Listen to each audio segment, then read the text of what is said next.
Bonjour à tous, aujourd'hui la Pentecôte depuis les hauteurs d'Addis Abeba à nouveau et dans un lieu qui a été dévasté par ceux qui sont en train de reconstruire et transformer toute la ville d'Addis Abeba, peut-être en un nouveau Dubaï. En tout cas, toutes les familles qui étaient là ont disparu, sont allées je ne sais où au profit du tourisme pour rehausser Addis Abeba et en faire une ville beaucoup plus accueillante. Alors, question, en ce jour de la Pentecôte, pouvez-vous répondre à quelqu'un qui vous demande qui est l'Esprit Saint? Est-ce que c'est un autre Dieu? Pourquoi Dieu veut nous envoyer les 7 dons de l'Esprit Saint? Qu'est-ce que le sacrement de confirmation apporte après le baptême? Puisque, comme vous le savez, au baptême, on a reçu l'onction. Donc, si on a déjà reçu l'Esprit Saint au baptême, pourquoi recevoir à nouveau l'Esprit Saint? Quel est le meilleur moyen de connaître la vérité à propos de l'Esprit Saint? Pourquoi les apôtres, comme il est dit dans la première lecture d'aujourd'hui, reçoivent des langues de feu? Pourquoi? Et on parle des 7 dons du Saint-Esprit. Quels sont ces dons? Est-ce qu'on en a besoin? Quels sont-ils? Et comment en vivre? Quelle est l'utilité pour les apôtres et pour nous de recevoir l'Esprit Saint? Quels sont les fruits? Et puis, il n'y a-t-il qu'une seule Pentecôte, celle que l'on connaît, relatée dans les Actes des Apôtres, la Pentecôte visible? Ou est-ce qu'il n'y a pas 2 autres Pentecôtes? Pouvez-vous répondre à toutes ces questions à quelqu'un qui sincèrement voudrait comprendre ce que les catholiques croient? Et puis à propos du non-catholique, est-ce que on sait quand est-ce qu'est née l'Église catholique? Et pour naître, il faut d'abord être conçu, comme pour un bébé. Eh bien, quand est-ce que l'Église a été conçue et quand est-ce que l'Église est née de manière visible? Alors, pour répondre à toutes ces questions, en quelques minutes, ça va être difficile.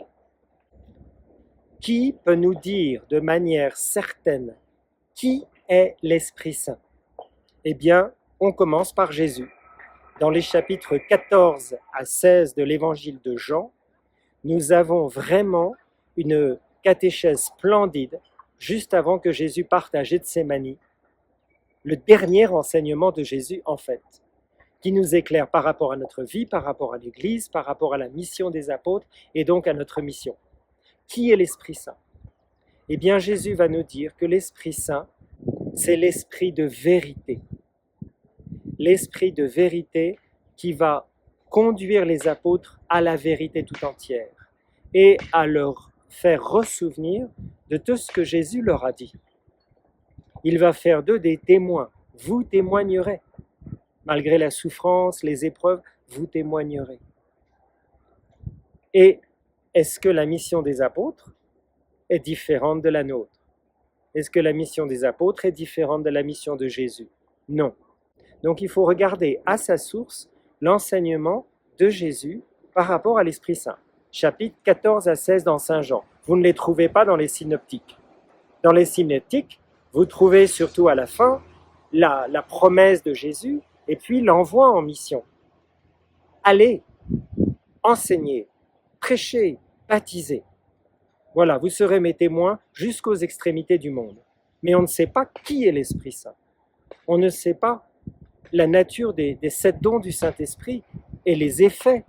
Pourquoi les 7 dons du Saint-Esprit? Vous voyez, dans cette période de la Pentecôte, c'est important de se reposer ces questions, même si on a été chrétien et catholique toute sa vie. Alors, catholique, eh bien catholikos, ça vient du grec, universel. Ça veut dire que Jésus non seulement est mort pour tous, mais que le salut va donc devoir être porté aux 4 coins du monde par nous-mêmes. Nous sommes les témoins du Christ. Et Jésus est ouvert à tous. Tous ceux de bonne volonté seront sauvés. Ensuite, pour connaître l'Esprit Saint, surtout dans ses effets, eh bien, il faut regarder beaucoup Saint Paul. Saint Paul, dans l'Épître aux Galates particulièrement, les effets de l'Esprit Saint. Donc, qu'est-ce qui nous est donné dans la première lecture? voyez, dans la première lecture, on voit les apôtres réunis au Cénacle avec Marie pendant plusieurs jours pour attendre la promesse du Père. Et puis tout d'un coup, le jour de la Pentecôte, on a ces langues de feu qui se posent sur les apôtres. Deux symbolismes. Pourquoi des langues? Pourquoi le feu? Eh bien, les langues, c'est assez facile à comprendre. Nous devons communiquer aux autres ce qu'on a reçu du Christ. Donc les apôtres sont les premiers enseignants de la parole du Père, qui est Jésus. Comme dit Saint Jean de la Croix, le Père n'a qu'une parole et en son Fils, il nous a tout donné. Alors les apôtres vont enseigner, mais il ne faut pas simplement qu'ils enseignent des vérités froides de la foi chrétienne. Non, il faut qu'ils enseignent l'amour de Dieu pour nous. Il faut qu'ils enseignent aussi avec amour, et non pas en imposant ces vérités. Il faut attirer au Christ. Goûtez et voyez comme est bon le Seigneur. Ah, tiens, est-ce que ce n'est pas l'effet du don de sagesse? Vous voyez, le don de sagesse, c'est le plus haut des dons, qui va permettre aux apôtres d'enseigner les vérités de la foi. Bon, ça, c'est aussi par le don d'intelligence, mais la sagesse va nous faire goûter Dieu, va nous faire rentrer dans le mystère de Dieu, non seulement du point de vue des vérités de la foi, encore une fois, c'est l'objet du don d'intelligence, mais goûtez et voyez comme est bon le Seigneur. Souvent, on regarde l'Église catholique, les enseignements de l'Église catholique, tout ce qu'on a reçu à l'école, dans la catéchèse, d'une manière assez distante, assez neutre, en fait avec ennui, quoi. Parce qu'on n'a jamais fait l'expérience de l'amour de Dieu. Est-ce que vous avez déjà été aimé par quelqu'un, vraiment? Eh bien alors, c'est ça qui nous fait vivre, c'est l'amour, c'est pas la connaissance. La connaissance, elle nous intéresse beaucoup parce qu'on s'enrichit dans la connaissance. À ça, on aime tous la connaissance. Mais le don de nous-mêmes aux autres, ça va révéler l'amour qui est en nous, le feu de l'Esprit Saint. Vous voyez, il faut brûler. Jean-Baptiste, dit Jésus, était la lampe qui brûle et qui éclaire. Il n'a pas dit qui éclaire et qui brûle et qui éclaire. Si on brûle d'amour pour Dieu, les uns pour les autres, alors, de ce fait, eh bien, nous témoignons de l'amour et la présence de Jésus qui est en nous, forcément. Voilà. Et cet amour, ce n'est pas un amour sensible, charismatique seulement. C'est un amour profond, celui qui sait qu'il est aimé de Dieu. Et par le don de piété, eh bien, on est appelé à être unis à Dieu. C'est pour ça qu'on a besoin du don de piété. Souvent, on traîne la patte pour aller prier, pour aller à l'église, mais nous avons besoin du don de piété pour que vraiment on regarde notre Père. C'est l'attitude filiale de l'enfant qui regarde son Père. Abba, Father. Abba, Père. Vous voyez? Alors le don de science, et il va nous faire discerner ce qui est de Dieu, ce qui est de démon. Il va nous faire regarder les créatures, les réalités terrestres, mais du point de vue de Dieu. Voilà.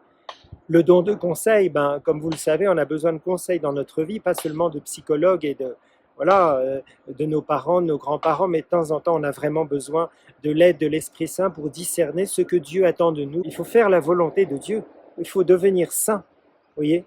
Et ça, on ne sait pas toujours. Pour être prêtre, pour discerner sa vocation, ça peut prendre des années. Moi, ça m'a pris des années pour savoir que vraiment Dieu m'appelait. Et dans la vie consacrée, dans la vie religieuse. Donc il faut prier l'esprit de conseil. Et puis la force, de temps en temps, on manque de courage dans notre vie. Et même la vertu de courage, elle n'est pas suffisante. Donc les dons du Saint-Esprit viennent nous aider à perfectionner la bonté, la joie, le conseil, la connaissance de Dieu, nous fait apôtres pour la mission, des apôtres de feu, comme la Vierge Marie. Vous voyez, Saint Louis-Marie Grignon de Montfort, qui était plein des dons du Saint-Esprit, voulait qu'on soit des apôtres des derniers temps, avec la croix de Jésus dans une main et puis l'amour, le rosaire dans l'autre, quoi. Donc l'amour du Christ crucifié et glorifié, et puis l'amour de notre Mère, la Sainte Vierge Marie. Alors que ce temps de la Pentecôte donne la certitude, comme l'Évangile nous le demande, de croire que Dieu veut demeurer en nous par l'Esprit Saint. Et puis la première Pentecôte, vous le savez bien, c'est à la croix, quand le sang et l'eau jaillissent du cœur de Jésus, et Jean a vu, et il témoigne que l'Esprit Saint était signifié par ce don de l'eau et du sang. La deuxième Pentecôte, eh bien oui, c'est pour les apôtres la manière visible. Et puis la troisième Pentecôte, c'est peut-être la dernière Pentecôte, la Pentecôte d'amour dont parlait Marthe Robin, et qui va être le renouveau de l'Église catholique au milieu de la tourmente, au milieu des persécutions de plus en plus fortes. Parce que si Jésus a eu sa dernière semaine, l'Église catholique, qui est son corps mystique, aura la dernière semaine. Et donc, il faut s'attendre à beaucoup de persécutions de manière différente, pas forcément sanglante, mais peut-être bien sanglante, comme on le voit partout dans le monde. Alors, demandons l'Esprit Saint pour qu'il y ait la joie en nous malgré les épreuves, pour qu'on s'aime les uns les autres, au-delà des défauts, des choses qu'on perçoit chez les autres qui nous énervent, que vraiment l'Esprit Saint soit le roi de notre âme et qui fasse qu'on soit un dans le Christ face au Père. Allez, bonne Pentecôte à tous.